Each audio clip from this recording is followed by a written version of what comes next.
আরে আরে, খেতে তো সবজি বেশ ভালো হয়েছে। আজ কিছু লাউ নিয়ে যাব, গিন্নিকে বলবো লাউ আর মাছের মাথা দিয়ে তরকারি বানাতে। গিন্নি যা রান্না করে না, হাত চেটে পুটে খেতে মন চাই। কি গো রতনদা, কি করছো? এই তো দাদা, খেতে চাষ করছি। তা তো দেখছি, দারুণ লাউ কুমড়ো হয়েছে। হ্যাঁ দাদা, এমনি এমনি তো হয় না, এর পেছনে কত পরিশ্রম করেছি তার খবর কি আছে? তা দাদা ভালোই করেছো, তবে এত জমিতে এত চাষ করে লাভ কি? ভবিষ্যতে কে খাবে? একটা বাচ্চা কাচ্চা তো নেওয়া উচিত। বাচ্চা? আহা, বাবা হওয়ার স্বপ্ন তো কপালে নেই দাদা। বিধাতা যে কেন আমাদের দিক থেকে মুখ ফিরিয়ে নিলেন, কি যে পাপ করেছি কে জানে। তবে একটা কথা বলি তোমায়, তুমি একটা কাজ করো, একটা নতুন বিয়ে করে নাও, তাহলে হয়তো ভবিষ্যতের মুখ দেখতে পারবে। না, কখনো না, এমন কোনো ইচ্ছে আমার নেই। আর এই ব্যাপারে কথা বলিস না। তাহলে আর কি বলবো দাদা, সন্তানের মুখ ছাড়াই থাকো। আচ্ছা চলি রে, সকালে কিছু খাইনি, গিন্নি হয়তো আমার জন্য বসে আছে।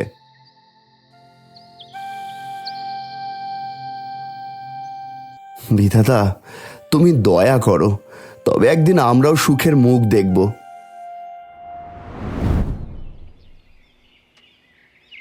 কি গো, তুমি এখানে একা ভোরবেলায় পুকুর পাড়ে দাঁড়িয়ে কি করছো? হে কি, তোমার চোখে জল? কই, কোথায় জল? কিছু না। তুমি হঠাৎ এখানে?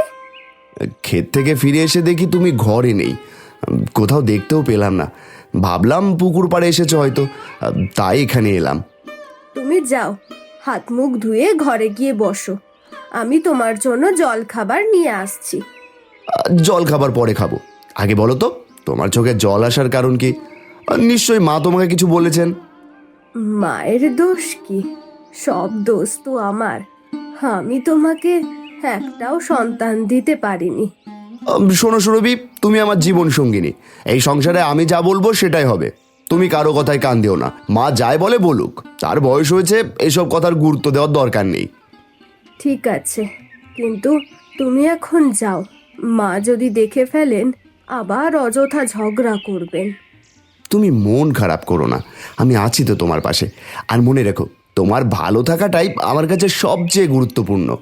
ঠিক আছে, যাও, আমি এখনই আসছি।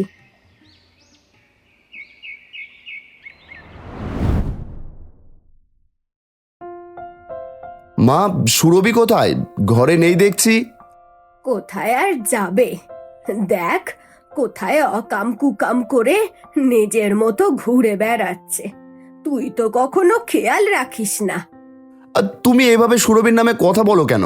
কোনো কারণ ছাড়াই ওকে দোষ দেওয়া কি ঠিক? বউয়ের জন্য দরদ তো দেখছি একেবারে উতলে উঠেছে।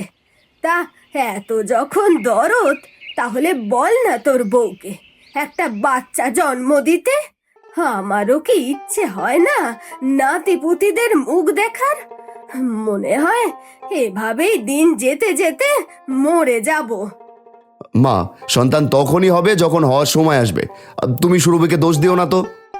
তুই তো সহজে বলছিস, এত জমি বাড়ি কার জন্য রেখে যাবি তুই বল?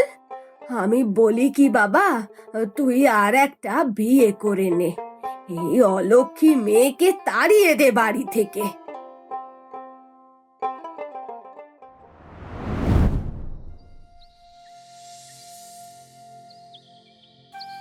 কি গো রতনদা, এখানে বসে আছো? তোমার মুখ দেখে তো মনে হচ্ছে মন ভালো নেই, কিছু হয়েছে বুঝি? আর বলিস না রে নিবারণ, সংসারে একটুও শান্তি নেই। মায়ের কথা, সুরভির কান্না, সব মিলিয়ে মাথা কাজ করছে না। ও, বুঝতে পেরেছি। আমি বলি কি রতনদা, মাসিমার কথা রাখো, তারও তো কিছু আশা থাকে। নাতিপুতির মুখ দেখার শখ সবারই হয়। কিন্তু সুরভির কথা ভেবে কেমন যেন লাগে, ওর কি হবে? আমি তো তোমার ভালোর জন্যই বলছি দাদা। একটা গরিব ঘরের মেয়ে আছে, চুপচাপ সরল মেয়ে, তোমার জন্য ঠিক মানানসই। একবার দেখলেই পছন্দ হয়ে যাবে। তুই যা ভালো বুঝিস।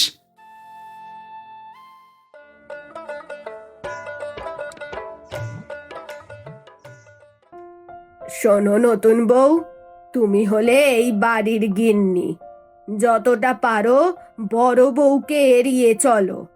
আসলে বড় বউ কিন্তু সুবিধের মানুষ না। কেন মা, দিদি কি খুব খারাপ মানুষ? সে কথা আমি বলবো কেন? ভালো হলে কি আর একটা বিয়ে করতো? বড় বউ একটি ঘরের অলক্ষ্মী। কিন্তু মা, আপনি আমাকে এসব বলছেন কেন?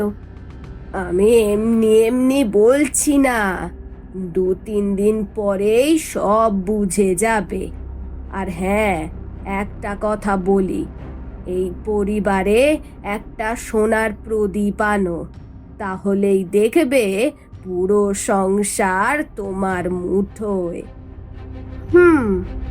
বুঝেছি।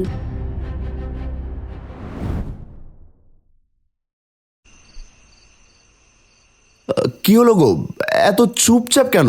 কোনো সমস্যা হয়েছে? আমি যা বলবো শুনলে হয়তো তোমার ভালো লাগবে না। আরে তুমি নিশ্চিন্তে বলো, আমি শুনছি, কোনো সমস্যা নেই। আমি আর তোমার বড় বউ একসঙ্গে এই বাড়িতে থাকতে পারবো না। শুনেছি বন্ধা নারীদের সঙ্গে থাকলে অনেক অমঙ্গল হয়। এসব আজে বাজে কথা কে বলেছে তোমাকে? এমন কিছু হয় না সুখী, এসব মন থেকে ঝেড়ে ফেলো। না, আমি আর এভাবে থাকতে পারবো না। কালই তুমি আমাকে আলাদা ঘর করে দেবে, তা না হলে আমি এই বাড়ি ছেড়ে চলে যাব। কোথায় যাবে তুমি? এভাবে বাড়ি ছেড়ে যাওয়ার কথা বলছো কেন? যেখানে শান্তি পাবো সেখানেই চলে যাব, কিন্তু এই ছাদের নিচে আর এক মুহূর্ত থাকবো না।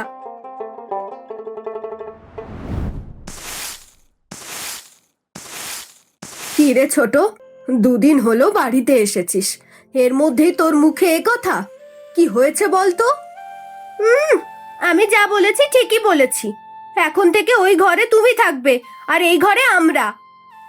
আমি বড় বউ, তোর কথায় আমি কিচ্ছু করব না। যদি করতেই হয়, আমার স্বামী যা বলবে সেটাই করব। ঠিক আছে, তবে তাই হোক। দেখা যাক তোমার স্বামী তোমার পক্ষে দাঁড়ায় কিনা। কি হচ্ছে এখানে? দুজনেই চিৎকার করে বাড়ি মাথায় তুলছো কেন? কি আর হবে, তুমি তোমার বড় বউকে বলে দাও কাল থেকে যেন ওই পাশের ঘরে চলে যায়। আর শুনে রাখো, আমাদের জন্য কোনো রান্না বান্নাও করবে না। ওগো, কি বলছে এই মেয়েটা? তুমি কিছু বলছো না কেন? শোনো বড় গিন্নি, আমার মনে হয় তোমার ওই পাশের ঘরটায় থাকা ভালো হবে। বুঝতেই তো পারছো, নতুন নতুন বিয়ে করেছি, তুমি আমাদের মাঝখানে না আসাই ভালো। ঢং দেখে আর বাঁচি না। একটা সন্তান দেওয়ার ক্ষমতা নেই, আর যত ঢং। হ্যাঁ।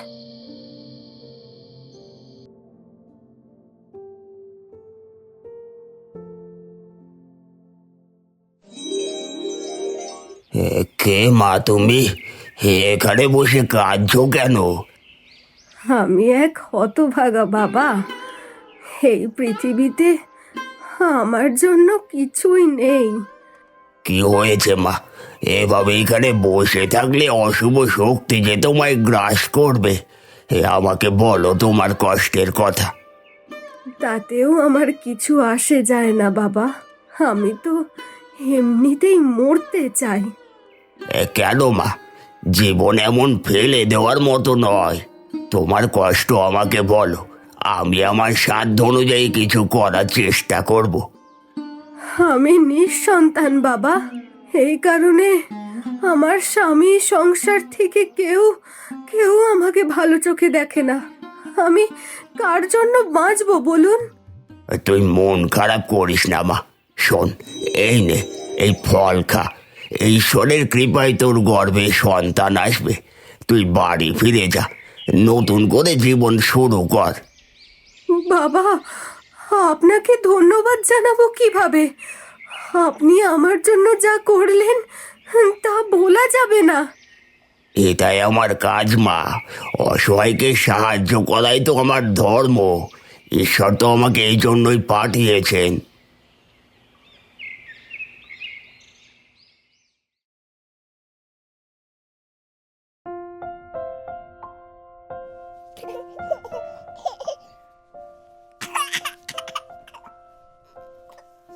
ও বড় বউ, দাও না তোমার ছেলেটাকে একটু আমার কোলে দাও। একটু আদর করি। না মা, আমার সন্তানের ওপর তোমাদের আর কোনো অধিকার নেই। এমন কথা বলিস না বউ, আমি তো তোকে ভালোই বাসি। দেখ, আমি আজই রতনকে বলবো ছোট বউকে অন্য ঘরে পাঠিয়ে দেবে। তুই তোর ছেলেকে নিয়ে আবার সেই ঘরে ফিরে যা। না মা, আমি সেই ঘর থেকে একবার এসেছি, আর কোনোদিন সেখানে ফিরে যাব না। এই ঘরই এখন আমার সংসার, আমার সব কিছু। আর আমি একজন মেয়ে হয়ে আর এক মেয়ের সর্বনাশ করতে পারবো না। দিদি, আমাকে মাফ করে দাও। আমি মায়ের কথায় পড়ে তোমার সঙ্গে অন্যায় করেছি, আমাকে ক্ষমা করো। তোর কি দোষ বল? দোষ তো আমাদের কপালের। তা না হলে কি আমাদের সঙ্গে এমনটা হতো? যা হয়ে গেছে সব ভুলে যাই। আমরা কি এখন একসঙ্গে থাকতে পারি না দিদি? কি বললি? তুই আমাকে দিদি বললি?